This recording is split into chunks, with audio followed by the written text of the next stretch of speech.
প্রতিদিন সকালবেলা, সন্ধ্যাবেলা, ওয়া ইনদামা ইয়াযহাব ইলা ফিরাশি, আর রাতে যখন বেডে ঘুমাতে যেতেন হাত দুইটা এরকম করতেন, করে তিনি সূরাতুল ইখলাস পড়তেন, সূরাতুল ফালাক পড়তেন, সূরাতুন নাস পড়তেন।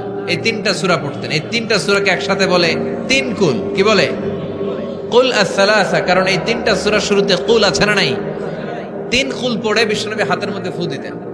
ফু দিয়ে মাথা থেকে শুরু করে মুছতে মুছতে মুছতে মুছতে পা পর্যন্ত মুছতেন, হাত মুছতেন, সারা দেহের যতটুকু সম্ভব বিশ্বনবী সারা দেহের মধ্যে এই তিন কুল পড়া হাত দুইটা দিয়ে সারা দেহের মধ্যে বিশ্বনবী হাত বুলিয়ে দিতেন, মেসেজ করে দিতেন সুবহানাল্লাহ। সকালে, সন্ধ্যায়, আর রাতের বেলা বিছানায় গেলে। এটা protection from all the bad আইস।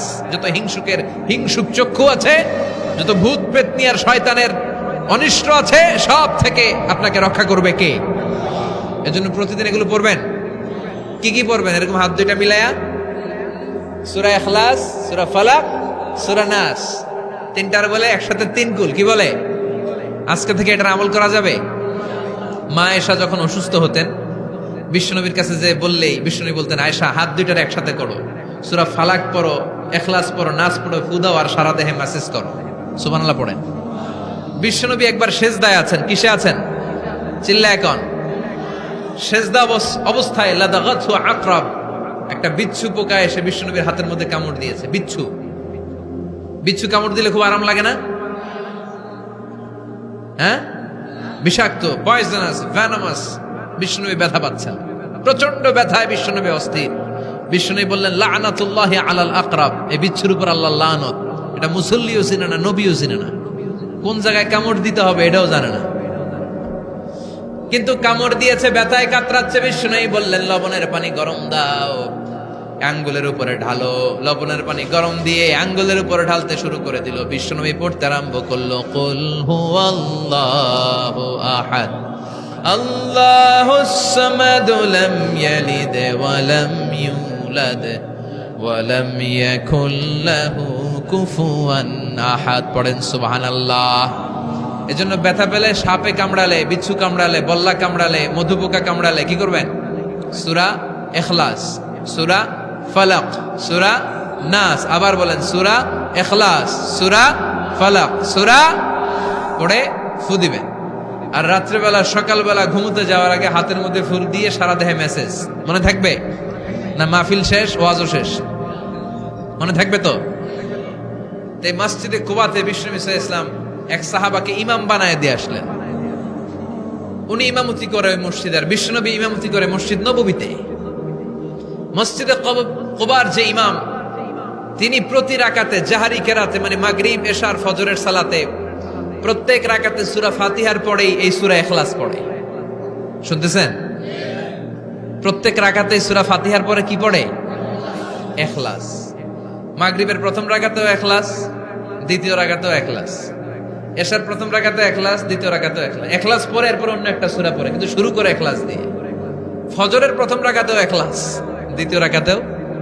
মুসল্লিরা পাইছে কি? পাইছে কি? খালি ইখলাস, খালি ইখলাস। যে ধরছে, আপনি পাইছেন কি বলেন? ইমাম সাহেব বলে, কিছুই পাই নাই, আমার মন চায় আমি পড়ি, তোর মন চাইলে তুই পড়, নাইলে যা। তোর কমিটির সভাপতি, সেক্রেটারি, এই মসজিদের ইমাম হিসাবে আমার নিয়োগ দেয় না, নিয়োগ দিছে বিশ্বনবী। আমার নিয়োগ যদি বাতিল করতে হয়, লাগবে বিশ্বনবীরে তুই ভাগ। তোমার মনে চাইলে পড়ো, নাইলে অন্য মসজিদে পড়ো, যাও মিয়া। এটা তো সভাপতির, সেক্রেটারির নিয়োগ দেয়া মসজিদ না, এটা নিয়োগ দিয়েছে বিশ্বনবী, ঠিক কিনা? নিয়োগ বাতিল করলেও কে করবে? বিশ্বনবী। সবাই বিশ্বনবীর কাছে যে বললো, ইয়া রাসূলুল্লাহ, এমন মুসল্লি, এমন ইমাম আপনি দিয়ে আসছেন, উনি ইখলাস ছাড়া আর কিছু পড়ে না। বিশ্বনবী বললেন, তাই নাকি? এমন করে কেন? ডেকে আনা হলো। বিশ্বনবী বললেন, ওরে সাহাবী, ঘটনা কি হাসা? কয় হাসা। প্রতি রাকাতে সূরা ইখলাস পড়ো, তোমার কি কোরআন থেকে অন্য কোন সূরা মুখস্থ নাই? সাহাবী বলে, নবী, সব মুখস্থ আছে, কিন্তু এই সূরাটা আমার পড়তে ভালো লাগে, কারণ ফিহি সিফাতুর রহমান, এই সূরার ভেতরে আমার আল্লাহর পরিচয় আছে গো নবী। আমার আল্লাহর পরিচয়টা খুব সুন্দর করে দেয়া, আমার রবের কথা এই সূরার পরতে পরতে পাওয়া যায়, এজন্য এই সূরাটা পড়তে আমি বড্ড ভালোবাসি। বিশ্বনবী বললেন, ইমামতি যাবে না, তোরটা পার্মানেন্ট হয়েছে, আল্লাহু আকবার। তোর ইমামতি পার্মানেন্ট করে দিলাম, যেমনে পড়াইতি এমনিই পড়াবি। প্রতি রাকাতে এই সূরাতুল ইখলাস তুমি পড়ো, সমস্যা নাই। এই যে তুমি সূরাতুল ইখলাস পড়ো, সূরাতুল ইখলাসকে ভালোবাসো, আল্লাহ বলেছেন এই ইখলাসের ভালোবাসার কারণে কিয়ামতের দিন আল্লাহ তোরে জান্নাতে ঢুকায়া দিবে। ইখলাসের ভালোবাসার কারণে আনতা মিন আহলিল জান্নাহ, তুমি জান্নাতে যাবা। হুব্বুকা ইয়াহা ইউদখিলুকাল জান্নাহ, এই সূরার ভালোবাসায় তোমার জান্নাতে ঢুকায়া দিবে। সুবহানাল্লাহ পড়েন। এজন্য সূরা বেশি বেশি পড়তে রাজি আছেন তো? বিশ্বনবী তাবুকের যুদ্ধে গেলেন। তাবুকের ময়দানে বিশাল যুদ্ধের ময়দান, বিশ্বনবী 30,000 সৈন্য নিয়ে গিয়েছেন। আর খ্রিস্টানদের সৈন্যদের সংখ্যা হচ্ছে প্রায় 40,000। কিন্তু বিশ্বনবী যুদ্ধে এসেছেন শুনে খ্রিস্টান বাদশা দৌড়, সৈন্যবাহিনী নিয়ে সব পালায় গেছে। যুদ্ধ ছাড়াই বিশ্বনবীর বিজয় দিছে কে? বিশ্বনবী তো মহা খুশি, আল্লাহর শুকরিয়া আদায় করলেন। যুদ্ধের ময়দানে বিশ্বনবী দাঁড়িয়ে আছেন, হঠাৎ দেখলেন সাইয়েদনা জিব্রাইল আকাশ থেকে জমিনে নেমে আসছে। জিব্রাইলকে আল্লাহ তাআলা 600 পাখা দিয়েছিলেন। সহিহ মুসলিমের বর্ণনা, রাআ রাসূলুল্লাহি জিবরিলা ওয়া লাহু 600 জানাহ। 600 পাখা। কয়শো? 600 পাখা মেলে সাইয়েদনা জিব্রাইল নেমে আসছেন। ওনার পাখার কারণে সূর্যের আলো পৃথিবীর মধ্যে পড়তে বাধা সৃষ্টি হচ্ছে। অন্ধকার দেখে বিশ্বনবী তাকিয়ে দেখে জিব্রাইল একা না, জিব্রাইলের সাথে হাজার হাজার ফেরেশতার বহর। বিশ্বনবী বললেন, কত ফেরেশতা এসেছে? কয় 1,40,000। সাইয়েদনা জিব্রাইল বললেন, ও নবী, আপনি যুদ্ধের ময়দানে আল্লাহর শুকরিয়া করেন, আর ওই মদিনাতে আপনার কলিজার টুকরা সাহাবী মুআবিয়া ইবনে মুআবিয়া আল মুজানি একটু আগে শেষ নিঃশ্বাস ত্যাগ করেছে গো নবী। বিশ্বনবী পড়লেন, ইন্না লিল্লাহি ওয়া ইন্না ইলাইহি রাজিউন। সাইয়েদনা জিব্রাইল বলেন, নবী, এইমাত্র মুআবিয়া ইবনে মুআবিয়া আল মুজানি দুনিয়া থেকে বিদায় নিয়েছে, আপনি কি তার রুহের মাগফিরাতের জন্য গায়েবানা জানাজা পড়বেন না? বিশ্বনবী বললেন, অবশ্যই পড়ব। সাহাবাদের মধ্যে ঘোষণা দিয়ে দিলেন, সবাই ওযু করে আসো। যুদ্ধের ময়দানে আল্লাহ আমাদেরকে বিজয় দিয়েছে, আর খবর পেলাম মদিনাতে আমার সাহাবা মুআবিয়া ইন্তেকাল করেছে। মুআবিয়ার রুহের মাগফিরাতের জন্য আমরা গায়েবানা জানাজা পড়ব। পড়েন সুবহানাল্লাহ। গায়েবানা জানাজা কি বুঝেন?